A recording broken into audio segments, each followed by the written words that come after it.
सुप्रभात बच्चों। बच्चों हम लोग कविता 3 कविता का नाम है सवये, जिसके कवि हैं रस खान। बच्चों, कविता की चर्चा हम समाप्त कर चुके हैं और आज हम स्वाध्याय के प्रश्नों की चर्चा करने जा रहे हैं।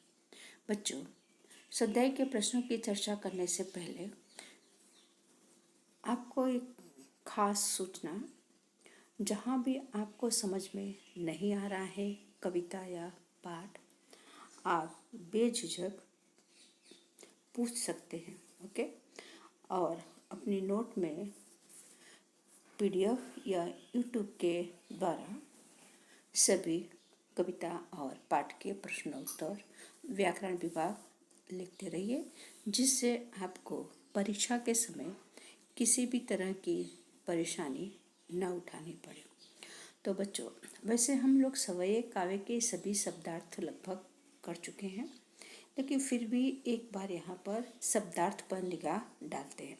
बराबर, अगर कोई रह गया है शब्दार्थ लिखने के लिए तो आप उसे अपने नोट में इसमें से लिख सकते हो। ओके, तो यहाँ पर देखते हैं बच्चों कि जो काव्य है, ओके, उसके शब्दार्थ यहाँ पर मानुष आने मनुष्य, बसो आने बसना, मझारन आने मध्य या बीच, पाहन आने पत्थर, पुरंदर आने इंद्र, कालिंदी आने कालिंदी कुल आने यमुना नदी का किनारा, लकुटी आने लाठी, कमरिया आने कंबल, त्यों आने तीनों, पुर आने लोग, विश्रु आने भूल जाना, कोटिक आने करोड़, करील आने कांटेदार वृक्ष, कल धौत के धाम आने सोने के राजमहल। ओके बच्चों, अब हम इसी काव्य के स्वाध्याय के प्रश्नों की चर्चा करने जा रहे हैं। ओके, और पहला जो प्रश्न है एमसीक्यू प्रश्न। तो बच्चों, इस तरह के प्रश्न आपको वन सेंटेंस में भी पूछे जा सकते हैं, बराबर, इसलिए आपको ध्यान से इसको करना है। ओके, तो इसको वन सेंटेंस के तरीके भी तैयार करना है और एमसीक्यू के तरीके भी तैयार करना है। तो निम्नलिखित प्रश्नों के नीचे दिए गए विकल्पों में से सही विकल्प चुनकर उत्तर लिखिए। पहला है, यमुना किनारे कदम की डाल पर रस खान किस रूप में बसना चाहते हैं। तो यहाँ पर ऑप्शन 4 दिया हुआ है, पशु, भगवान, पक्षी या मनुष्य। तो किस रूप में बसना चाहते हैं, कहाँ, यमुना किनारे कदम की डाल पर, तो पक्षी के रूप में बसना चाहते हो। ओके, दूसरी है, 8 सिद्धियाँ और 9 निधि का सुख प्राप्त होता है। किस में होता है, और नंद की घेनु चराने में, यमुना किनारे स्नान करने में, या कदम के वृक्ष पर बसने में, या मुरली बजाने में। तो बच्चों, इसका आंसर होगा नंद की घेनु चराने में, यह आंसर। ओके, फिर नेक्स्ट प्रश्न है कि कल घौत के धाम का अर्थ होता है, बराबर, तो काली यमुना नदी, सोने का राजमहल, चांदी का राजमहल, या कृष्ण का राजमहल। ओके, क्या है, कृष्ण का राजमहल। इसका आंसर होगा सोने का राजमहल। ओके, फिर नेक्स्ट आगे देखते हैं कि हाँ, गोपी गले में खाली जगह माला पहनना चाहती है, सोने की, हीरो की, मोतियों की, या गुंजे की। तो गुंजे की माला। ओके बच्चों, अब हम एक वाक्य में प्रश्नों के उत्तर चर्चा करने जा रहे हैं। पहला प्रश्न यहाँ पर है कि निम्नलिखित प्रश्नों के एक वाक्य में उत्तर दीजिए। ओके, मनुष्य के रूप में रस खान कहाँ बसना चाहते हैं। ओके, तो मनुष्य के रूप में रस खान गोकुल में गौलों के साथ बसना चाहते हैं। फिर दूसरा प्रश्न है कि पशु के रूप में कवि कहाँ निवास करना चाहते हैं।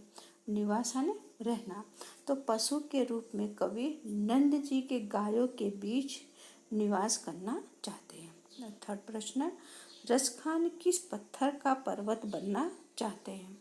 तो रसखान गोवर्धन पर्वत का पत्थर बनना चाहते हैं। चौथा प्रश्न, पशु योनि में जन्म मिलने पर कवि क्या करना चाहते हैं? तो पशु योनि में जन्म मिलने पर कवि नंद की गायों के बीच रहकर क्या चरना चाहते हैं। ओके, तो बच्चों ये एक वाक्य की जो प्रश्न है इसकी चर्चा हुई। फिर आगे हम करने जा रहे हैं। प्रश्न है यहाँ पर कि निम्नलिखित प्रश्नों के 2-3 वाक्यों में उत्तर लिखिए। कितने वाक्य में? 2-3 वाक्यों में उत्तर लिखना है। पहला प्रश्न है कि लकुटी लेकर रसखान क्या करना चाहते हैं, क्यों? तो लकुटी लेकर रसखान श्री कृष्ण की जन्मभूमि में कृष्ण की तरह वन में भटकते हुए गाय चराना चाहते हैं। इससे वे अपने आप को श्री कृष्ण के निकट होने का एहसास करना चाहते हैं। ओके, फिर दूसरा जो प्रश्न है, श्री कृष्ण को रिझाने के लिए गोपी क्या क्या करना चाहती हैं? तो इसका उत्तर इस तरह होगा कि श्री कृष्ण को रिझाने के लिए गोपियाँ श्री कृष्ण के तरह तरह के नकल करना चाहती हैं।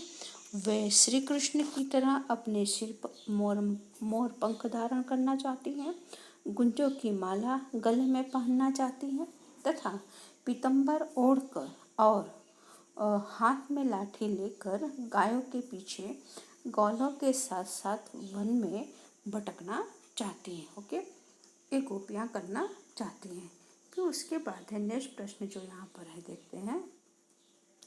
नेक्स्ट प्रश्न इस तरह से है कि श्री कृष्ण को फिर है थर्ड प्रश्न, गोपी कृष्ण की मुरली को अपने अधरों पर क्यों नहीं रखना चाहती? अधरा ने होठ पर। तो गोपियों का श्री कृष्ण से निश्चल अनिश्चित हॉनेस्ट प्रेम है, विश्वसनीय प्रेम है। वे नहीं चाहती कि श्री कृष्ण की मुरली को अपने अधरों पर रखकर झूठी करे। वे इस कोशिश को अपने प्रिय के साथ विश्वासघात मानती हैं। ओके, फिर उसके बाद यहाँ पर हम देखते हैं बच्चों कि निम्नलिखित प्रश्न के 4-5 वाक्यों में उत्तर लिखिए। कितने वाक्यों में? 4-5 वाक्यों में उत्तर लिखिए। और पहला प्रश्न जो है कि रसखान श्री कृष्ण का सामीप्य किन रूपों में किस प्रकार चाहते हैं? सामीप्य ने निकटता, पास में। तो कवि रसखान श्री कृष्ण और उनकी लीला स्थली से अभिभूत हैं, परिचित हैं। वे हर उस चीज से सामीप्य चाहते हैं, निकटता चाहते हैं जिनका संबंध श्री कृष्ण से रहा है। वे अगले जन्म में गोकुल गांव में जन्म लेकर वहाँ के गौलों के बीच उसी तरह रहना चाहते हैं जैसे श्री कृष्ण रहते थे।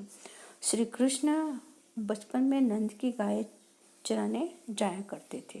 वे पशु के रूप में जन्म लेकर नंद की गायों के बीच चरना चाहते हैं। यमुना किनारे कदम के पेड़ों पर चढ़कर बचपन में श्री कृष्ण ग्वाल बालों के साथ खेला करते थे। पक्षी के रूप में जन्म लेकर रसखान इन्हीं कदम के वृक्षों पर रैन अनरात बसेरा करना चाहते हैं।